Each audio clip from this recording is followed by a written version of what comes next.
starting that.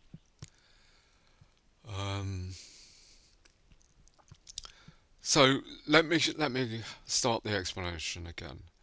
I've got a total length of this packet as being 4020 bytes.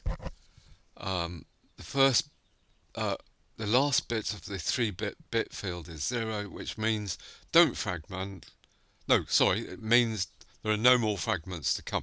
But if I make a decision to fragment this packet, I'm going to fill in the identifier field into each of the fragmented packets. So I've got this 14567 identifier number in all the fragmented packets, and I've got the third bits of the bits field to be 1, which means that there are more fragments to come, and the offset is 0. So I'm saying that the first byte in this chunk is going to be the 0th byte in the original sequence. It's going to be this byte here. Now in the second fragment, so what I'm actually sending in this fragment are I think 1400 bytes. So I'm going to have an offset of 175 here, which is 1400 divided by 8.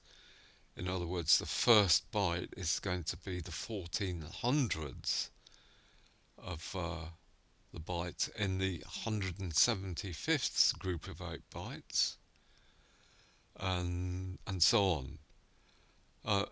If I wanted to fragment this chunk, I can do that, because it's going to start off with what do I want to do? I want to I've got to somehow send all 1420 bytes in this chunk.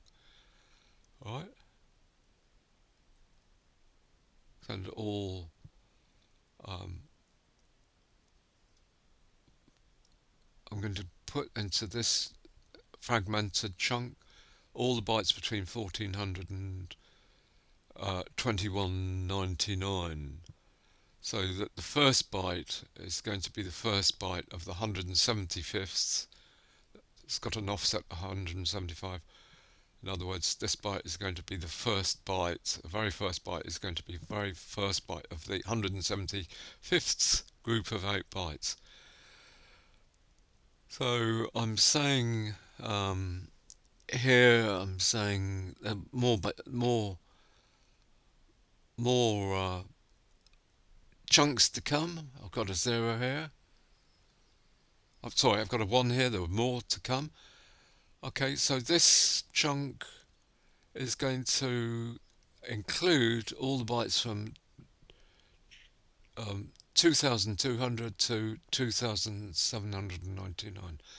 And the first byte I'm including in this IP packet is the first byte of the 275th offset. So it's got an offset of 275. So the first byte contained here is the first byte in the 275th group of 8 bytes. Okay, now have a look at this chunk. Having transmitted all these fragments, I'm actually going to transmit everything starting with offset 350, and that actually, so that's the first byte of the 350th group of 8 bytes, and I'm going to send in other words, all the bytes from 2800 to 3099. I think that's right. My eyes are getting a bit tired at the moment. Right, and notice that in the third bit of the bits field, I've got a 0, which tells the receiver that there are no more fragments to come.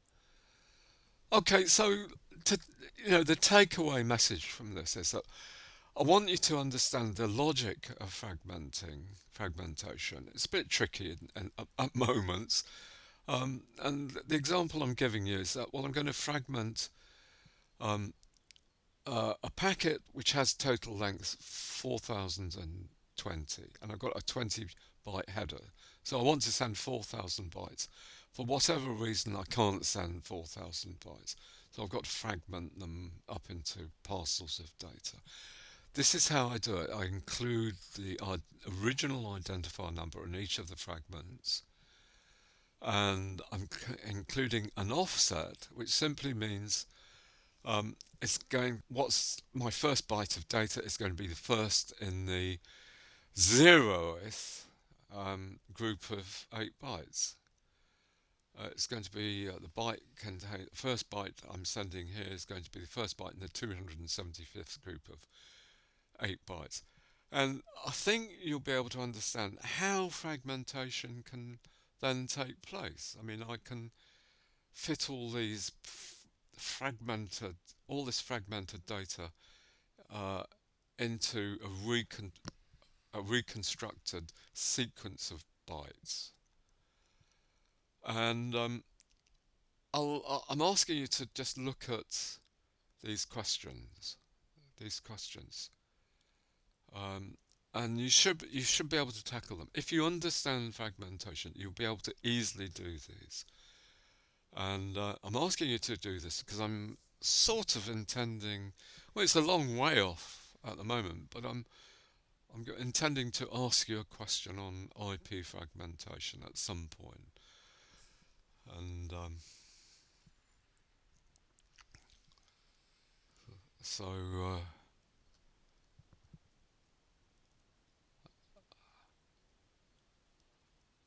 I'm going to spend some time looking at streams. I want you to know what a stream is, and then I think I will have a look at a whirlwind tour of Java. Right, so looking at streams. I'll upload that.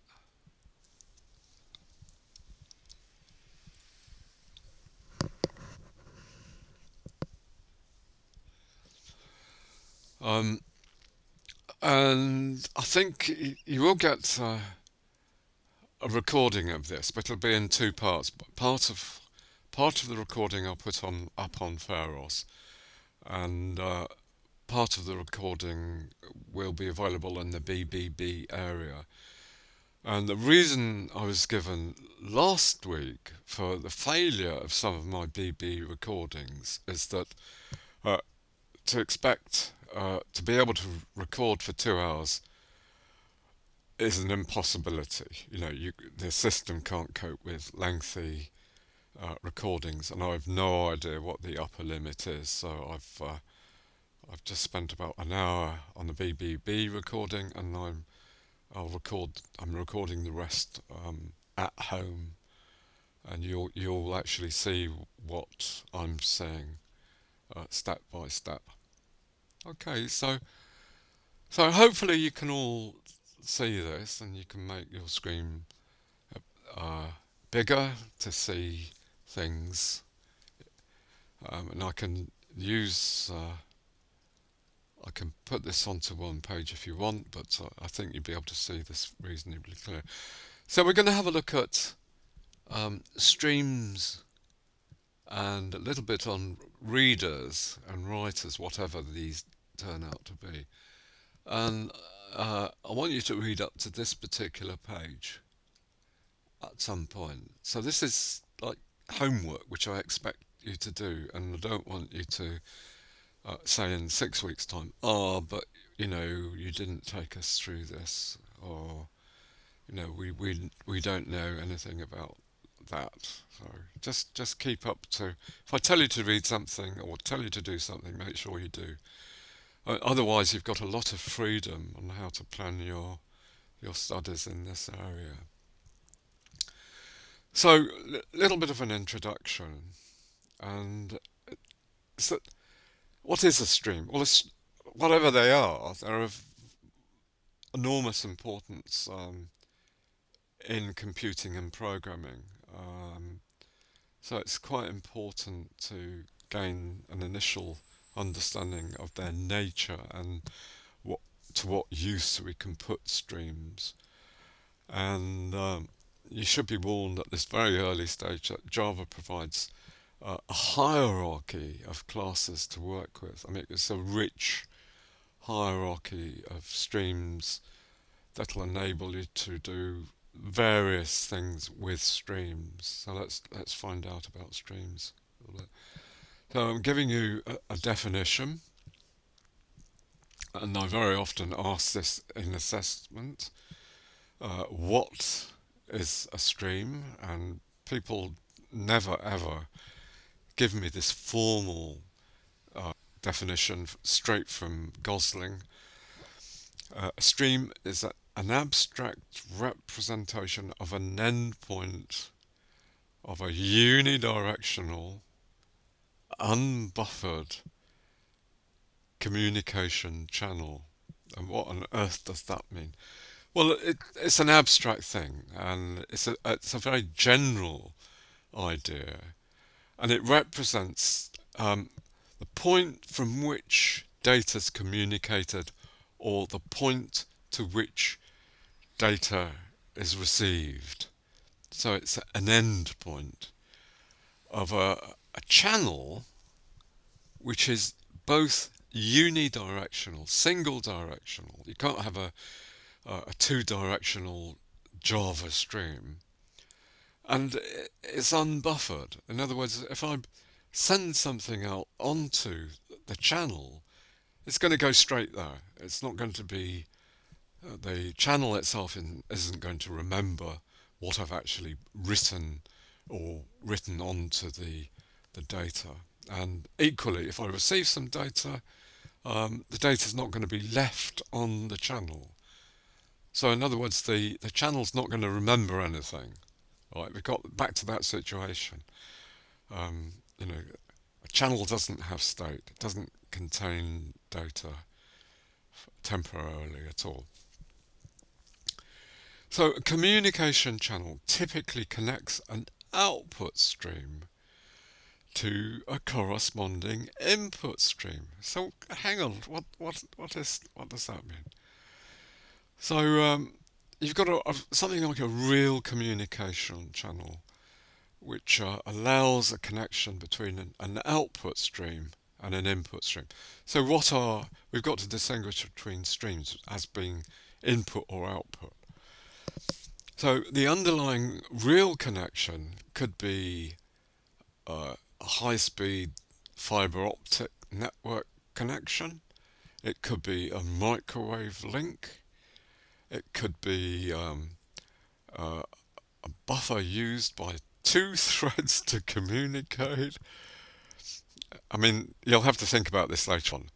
Or a real communication channel could be a file. I mean, this seems crazy, after what I've just said. How can a file be a What makes a file or a VDU a communication channel?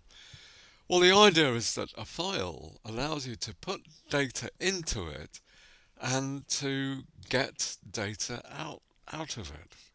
So let me do that.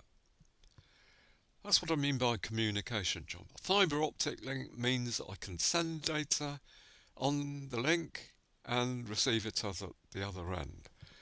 But the fibre optic link connects an output stream, whatever that is, to an input stream.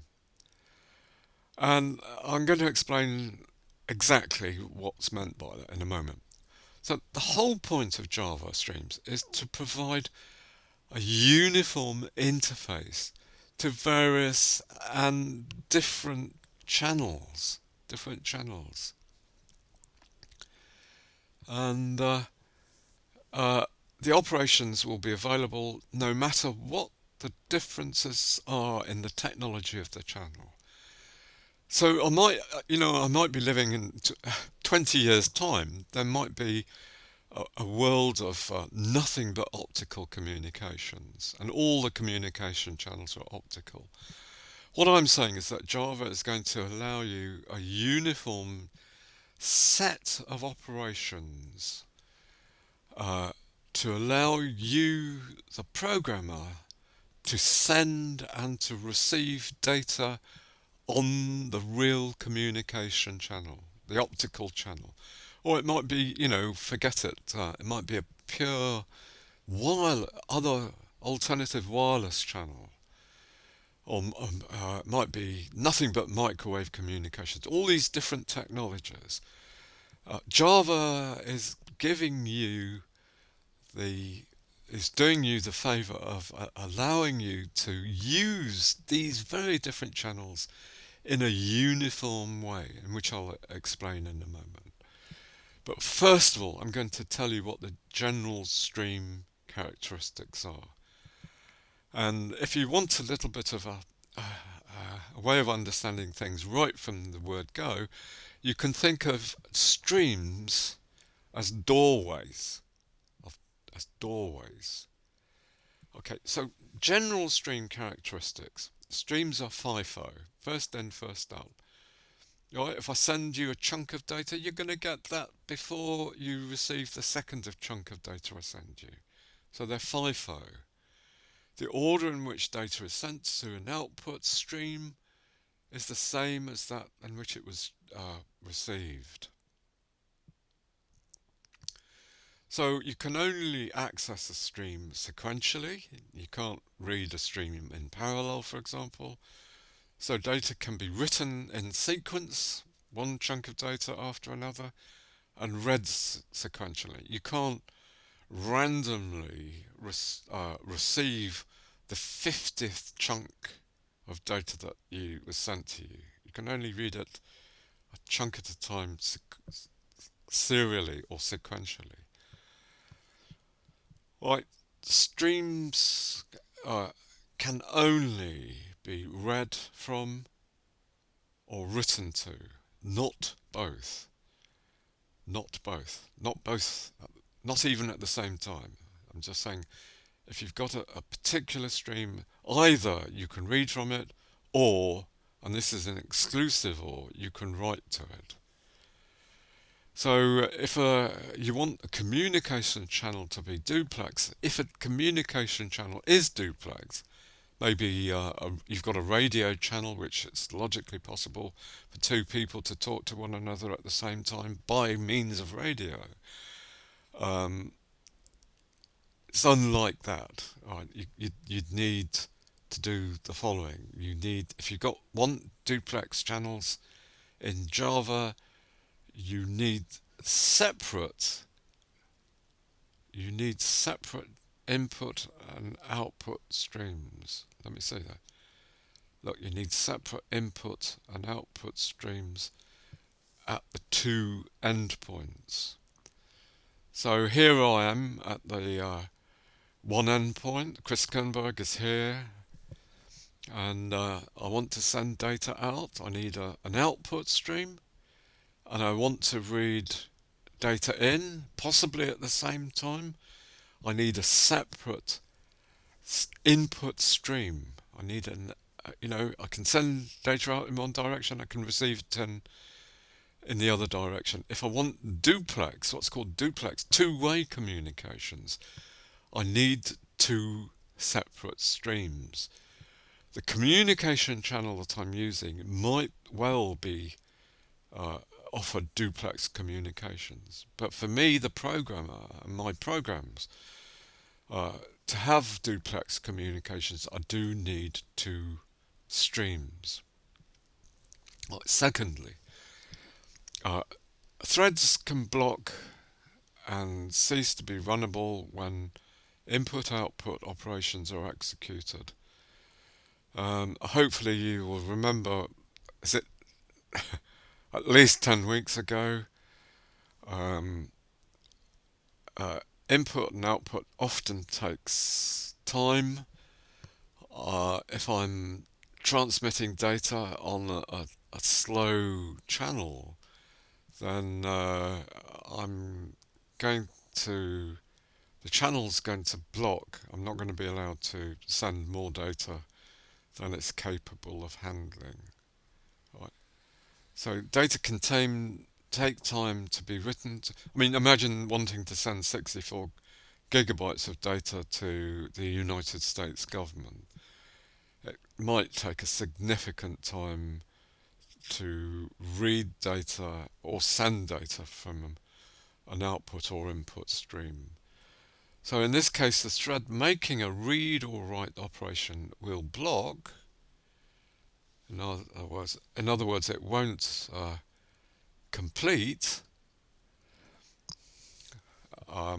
You'll have to wait, all right, and that has the consequence of, well, maybe other programs in your system, other threads or processors in your system are going to execute. I mean, if I'm trying to send all this data out, what's the point of using the CPU? I mean, I can start running a different program in that event, right? So first of all, I'm going to talk about output streams, and the first one I want to talk about is output stream, capital O, capital S, and it's a Java class, and it's an abstract class. In other words, you need to either subclass, well, you probably need to subclass it before you can use it. And then if you want to actually use it, you have to create an object from its subclass. So let me repeat that. The class output stream is a class, and hopefully you've all got a broad understanding of what a class is. You can think of that as a packaging, and it might be an abstract packaging of data and methods or routines or operations on that data. It's a packaging of it. So output stream is a high level class, and in fact it's a superclass, and it has several subclasses. An output stream, this class output stream, like all other streams, represents a gateway, a doorway onto a communication channel. And the actual communication channel, believe it or not, could be communication by means of ultraviolet, or it could be microwave, or it could be anything else, or it could be pen and paper. Doesn't really matter, right? So by writing data to an output stream, data will be transmitted out onto the communication channel. And I'd like to represent streams and communication channels by the following style of diagram. So here, what I'm representing by this, what I think is quite a pretty picture, is a yellow cylinder which represents my output stream. So it's an entry point, it's an end point onto this blue line, which is it's supposed to represent a real physical communication channel. And it could be a computer bus, as I said, it could be ultraviolet, it's like bee talk. If you want to talk to bees, you've got to use ultraviolet. And this red cylinder represents an input stream. And before I say any more, output stream is the mother of all output stream classes.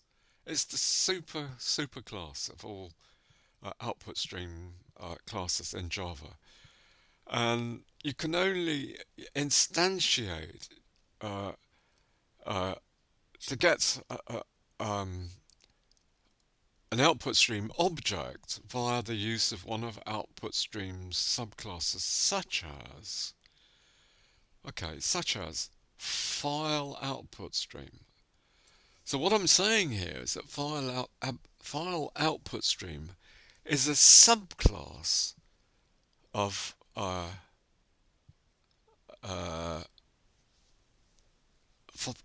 output stream, and you can only use file output stream when you attach it to a particular file on your hard disk or wherever, and you'll see why later. Okay, so the flow of data is moving from left to right, and I've got little arrows representing that. This represents a real hardware or physical communication channel. I mean, it could be the atmosphere, and this input stream could be uh, what is it? Is it called a loudhailer? A device that's actually going to magnify your voice, transmit it through the air, and then on this end, maybe you've got somebody's hearing aid, and that's going to translate the sound that's coming in into audible, human audible signals at the right volume or whatever. So, in other words, an output stream must be created to attach to something, some communication channel. Uh, if you want to use output stream, you've got to make it specific to a particular physical channel, communication channel. And in programming terms, we just say, well, it's got the class has got to be symbolically attached to um, something like a particular file or something, etc., etc. So, just summing that little bit of conversation up. More formally, output stream is the superclass for all output stream subclasses and objects. And logically, if you think about it for a few seconds, you would expect this class, output stream, or any of its subclasses, to offer you a range of methods or operations, called methods in Java, operations, to send data out onto the channel. And it does. But they're very basic. At the moment, they're very basic. So the first operation that output stream gives you is write. And all it does is to write an integer or a character out onto the communication channel. And remember, the communication channel, there may be 500 different sorts of communication channel. Here is a uniform, easy to use, single method to get some data onto the communication channel. We use write. It doesn't return a value, so it's not a function. It's more like a procedure. It returns void, no value, and the write operation in the superclass output stream is actually abstract, and all that means is that no particular definition of how the write operation is to be done is specified. Okay, all I mean is that in this very general superclass output stream, if you look inside the class, there's no implementation of the write method. It's up to a subclass to implement that. And moreover, it's up to you creating an object from the superclass to actually give you that non-abstract characteristic of this write operation. So this is just a sort of general note on what I've just said. The abstract method will be implemented, will be given flesh and blood, if you like, by recognised, well-known subclasses, and in fact, most other vital methods will be implemented by this primitive or basic method. And it takes an 8-bit byte, and this will be written to or transmitted out on, written to the stream, written to the gateway, and from that point will be transmitted on the specified communication channel. So the other usable methods or operations that this superclass gives us is very simple. There's a write method. Notice that this isn't abstract because it's defined in terms of the simpler write byte, this writes a vector or an array of bytes, like b square bracket of type byte, and a particular offset which tells you how many, and it's going to tell you what the length of the array of bytes is. And also notice something that we know nothing about at the moment. It throws an exception, an IO exception, and all that means is that it's documented as potentially throwing a problem up because the writing of a byte might not work. And an example of that happening is that I might want to write a few characters to a file, but maybe I haven't specified the file or the file doesn't exist. Logically, this operation can't succeed. So what it does, and what its documenters is doing, is to throw an IO exception. So thirdly, 1.3, there's a flash method. And I'm not going to mention that. You can look it up if you want to. It just means that if there's any data waiting to be transmitted, the whole lot will be pushed out through this doorway or the gateway. Okay, and a little bit of housekeeping. You've been using a stream, an output stream or an input stream, and it's wise of you to close it when you've finished using it.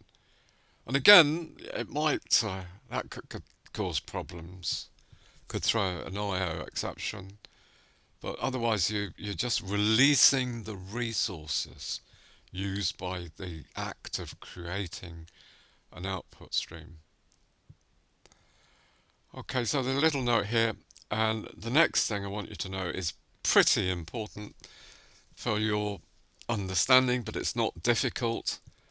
I'm giving you an actual, uh, quite useful method or operation. Sorry, forget that. Forget that. I'm giving you an example of an output stream.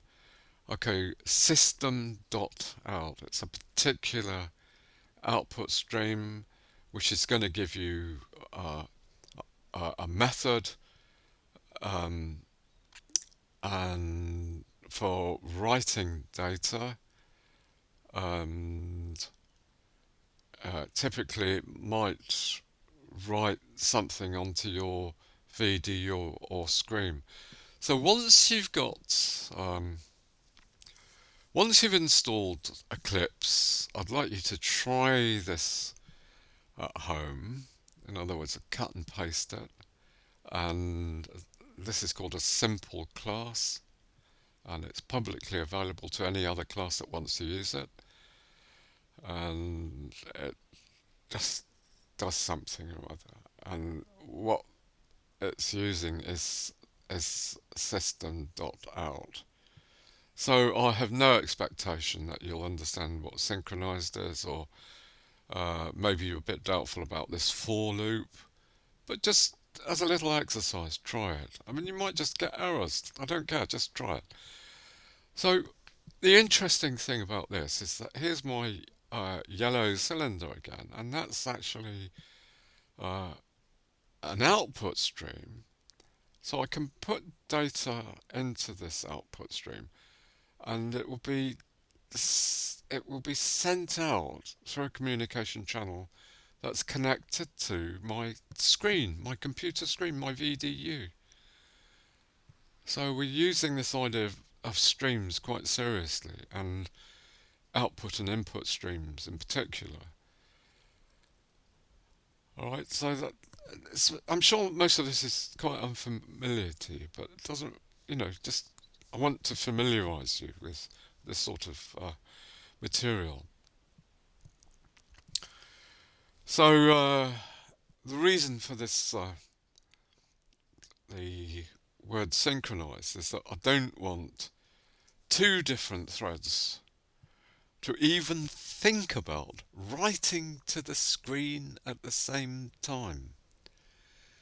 And I want to maintain mutual exclusion, and I feel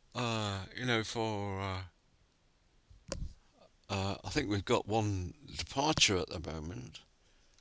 I think Razan's left us. Um, so I'm afraid Razan won't appear on the second register that I'll take. But Razan will at least be able to look at all this later on, and I want her to. Right.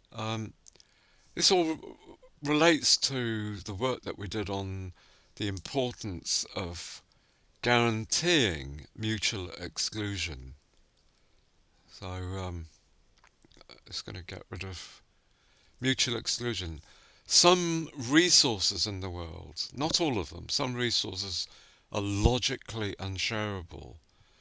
And the silly examples I gave you months ago was, maybe uh, your left eyeball maybe that's a good example of a non-shareable resource. You can't, as things are in the world, share your vision, exact vision, as determined by your left eyeball with anybody else. And simpler examples: two people can't sit on the same chair without hurting one another at the same time. Printers can't print two documents at the same time. The world is full of non-shareable resources, and don't any of you ever forget it. Horrific car accidents happen when two motor cars pile into one another, trying to occupy non-shareable region of space and time. Absolutely catastrophic. So let's have a brief look at input streams. And again, there's a father of all input streams called input stream. Remember, it's capital I, capital S. It's an abstract method that exists called write, and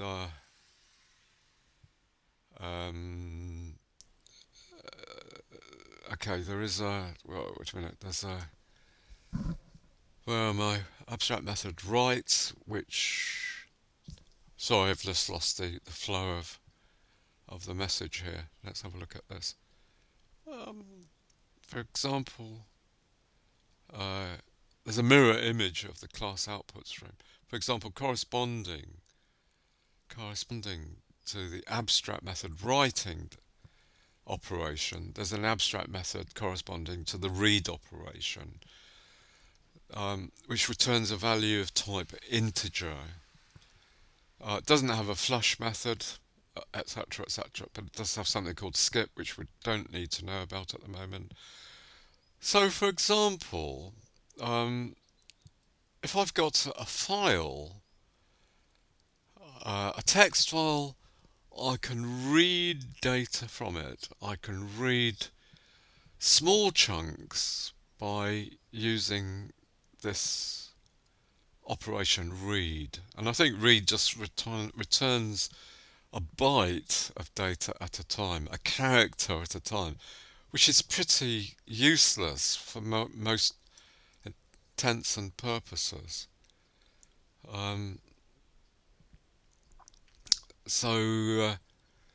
File input stream is a subclass of, guess what, input stream, and you can't use the father of all input stream on its own. You have to use one of its subclasses. Here's an example of one of its subclasses. So let me remind you what a subclass means. A subclass means that you have a class and it contains everything that the parent class contains. All the operations, all the variable fields, everything. Plus more. It's what you've chosen to add to it. So subclass can contain more. Right, and here is quite a nice little example, which I'd love you to try. And it's actually I'll say that there should be a video clip somewhere. I mean, Pharos is looking quite crowded at the moment, but somewhere on Pharos you have an example which shows you this program in operation. And just to explain it very briefly, it's called copyfile. It's a class, and it has um, somewhere. Okay, here it is. It has a main method.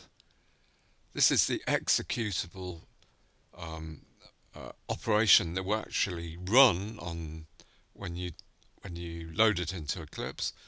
Well, it's just going to make an exact copy of a file, and it's quite interesting. And I might have, hopefully, haven't um, said this to you before. Um, it's quite a simple program in the sense that there's only a few lines of it, and it does, to make things complicated, it does declare uh, runtime exceptions and so on and so on, and it does use file input stream. And I'm creating a file input stream object here in this line here, and I'm actually supplying a name of a file. I mean, arg0, well, it's a name of array which I can use if I want to supply the name of a file, a string variable. So I'm creating a new file input stream object, which I'm calling fin, file input, fin. And what this will do is to, as I said, uh, copy the file, and I think it's going to copy the file. I can't remember whether it's going to copy the file line by line or character by character. Um, I can't quite remember. It's, I think, character by character.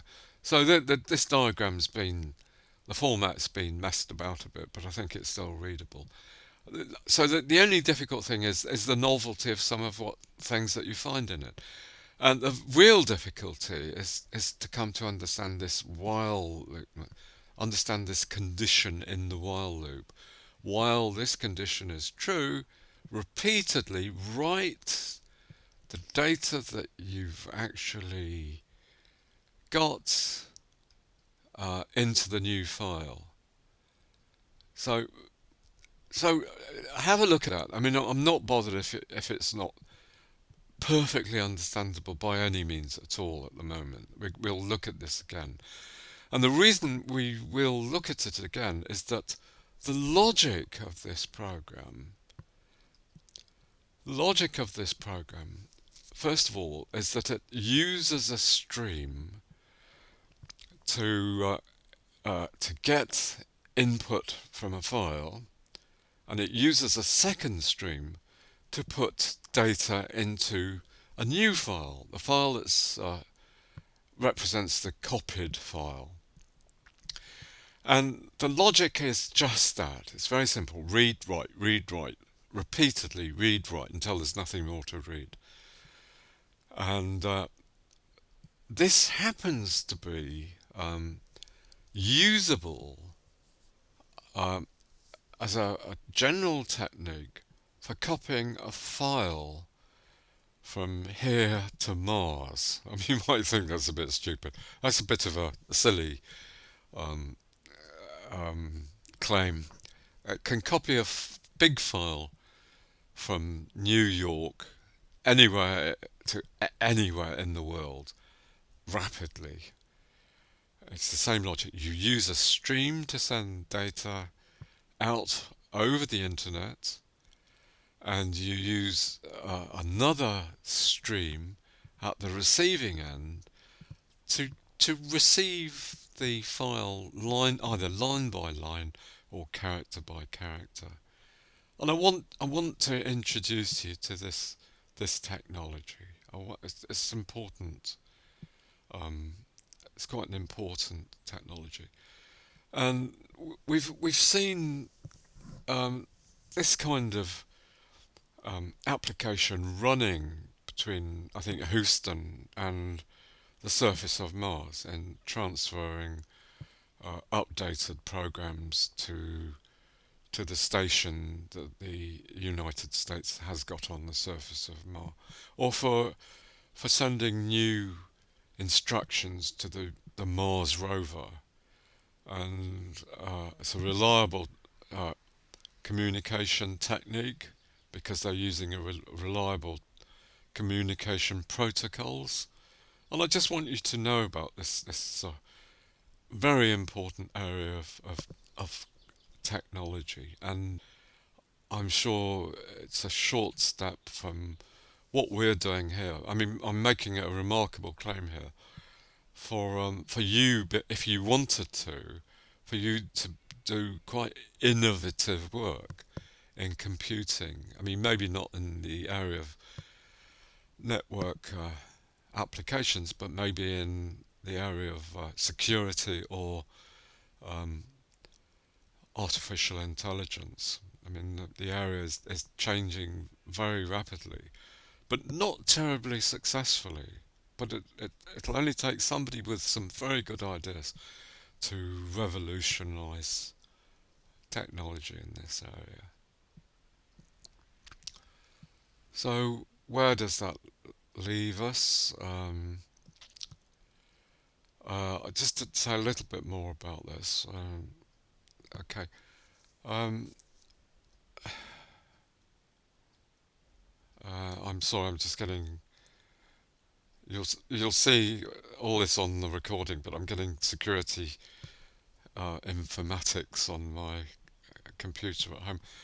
Okay. From a top level view, we're attaching a file to a subclass of input stream and then creating a new stream object of type file input stream using this magical keyword called new.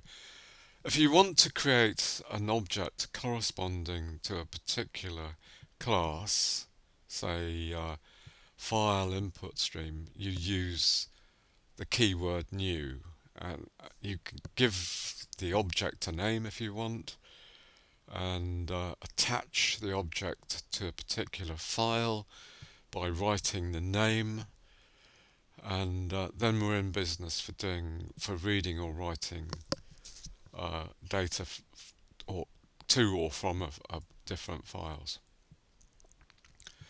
So far, we understand that input stream and output stream are primary superclasses of input streams and output streams, respectively. And the actual stream hierarchy, as defined in the what's called the Java input output package, looks something like the following. So what I'm about to show you is um, a glimpse of the hierarchy, the quite complicated hierarchy of streams in Java. So I'm answering my own question. Oh no, what's all this? And I'm not quite sure how the formatting of this is going to look.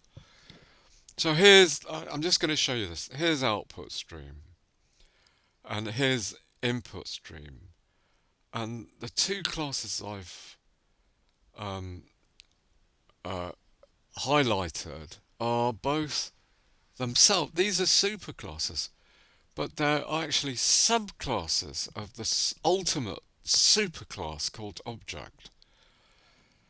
And we don't at this point need to know anything about object, but just recognise the fact that this superclass is a subclass of object, and the subclasses of output stream are all these chaps here. So here we've got our file output stream. This is a subclass of output stream, and later on when we talk about a little bit about internet programming, we'll use buffered output stream and maybe. And here's input stream. Here's as an example of a subclass of input stream. Here is file input stream. That's a subclass. Right? Okay, so that's, I think, just part of the hierarchy. So don't be put off by that because it's all very simple, straightforward to understand, I reckon. Here's another example of a subclass of input stream. It's called buffered input stream. And that's pretty useful for communication because it means we can read not bytes or integers, but we can read whole lines, whole text lines in at a time. It represents an operation that's going to return a big chunk of data. All right. So the yellow rectangle, just for completeness, yellow rectangles represent abstract classes and few notes which aren't incredibly important at the moment. Um, okay, so okay. What I want you to, I'm just going to give you a short preview of what you can do with uh, streams and what are called readers. I mean, you can compose a stream with another stream, or you can compose a stream with a reader, or you can you can amalgamate a stream with a reader, and you can amalgamate that with what's called a buffered reader. So life becomes pretty powerful um, later on. And what I'd like to do, I'm not quite sure when, I'll probably say a little bit more about a couple of instances of composing streams to get some programming benefit, some usefulness out of it. For example, I can write a buffered input stream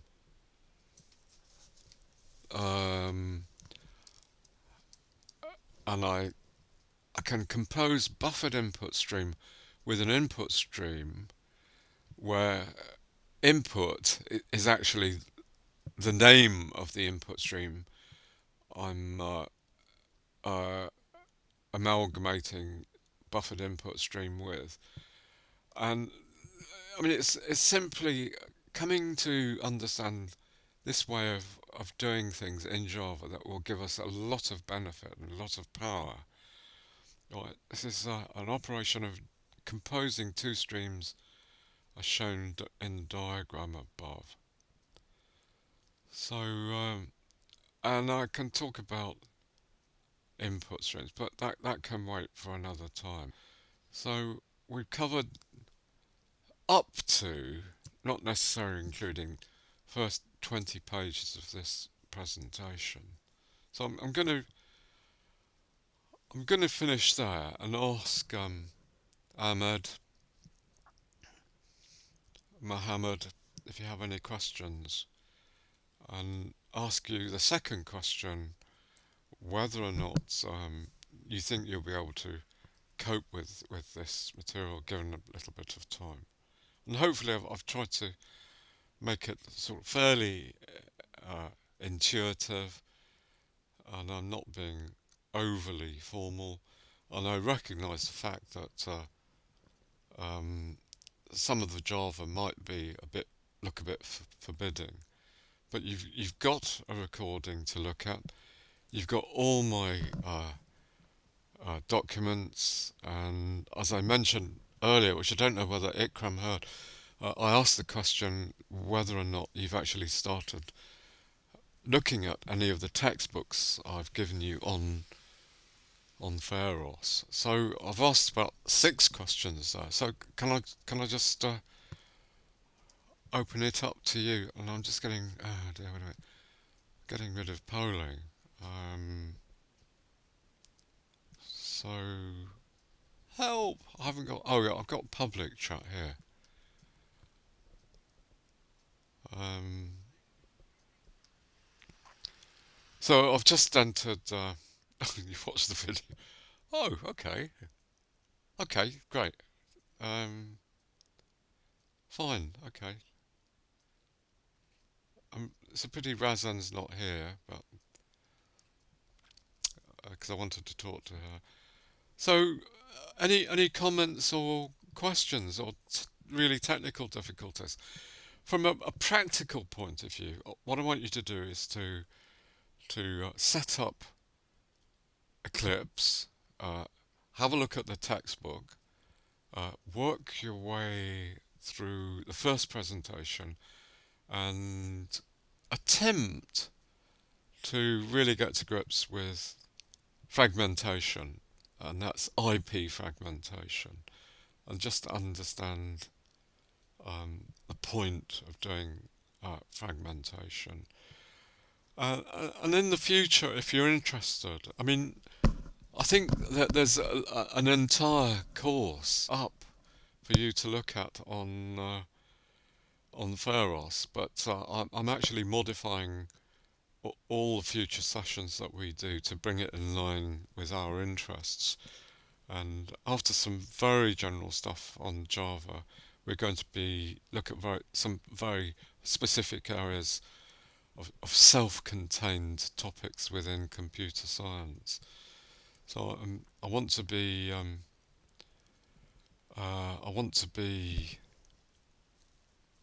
uh, very much in touch with your needs and your wishes. Okay, so any questions or comments? I mean, you can talk to me, you know. Show me yourselves. Hello, Ikram. It's good to talk to you again. So, you've got a question, Ikram. Have you got a question? Are you sure? You usually have some extremely good questions to ask and very relevant questions. But I see the little message that you were in. Okay, you were in physics class because I was asking where you were, whether anyone had seen you. So, um, okay, so Ikram, I hope what I've got to do. Can I? I don't know how to send.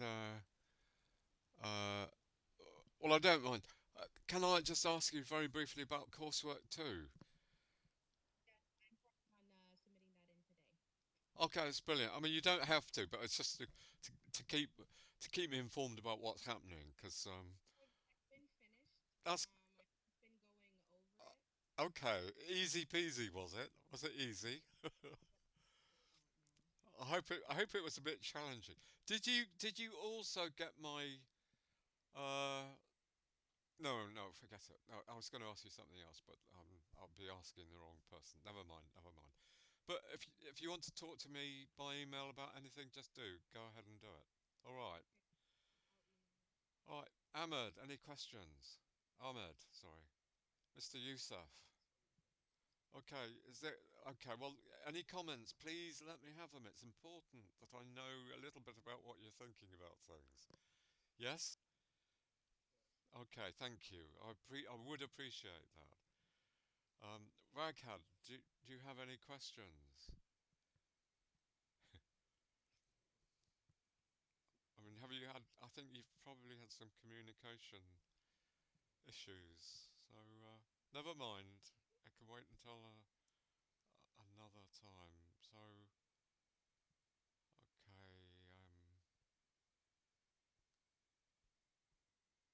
I'm not sure. Okay. So Mohammed, do you want to have a private conversation with me about issues? I've made a Mohammed. I've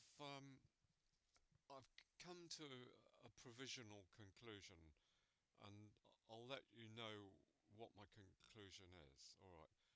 I mean, I've got some comments on your work, and I think uh, by and large, my comments that I've made on your work are justifiable. And but that doesn't mean that I'm not happy to alter things. So hopefully you'll be happy with that, and I'll email you. is that fair enough, Mohammed? Mohammed, are you still in touch? No? Uh, Let me see, I've got more messages down here.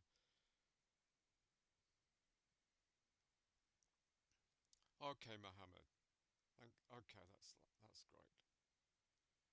Okay, Mohammed, I'll be in touch with you. And if you want a one-to-one voice conversation with me, I can arrange that. So you've got to let me know because you're sometimes a bit slow in responding to my emails.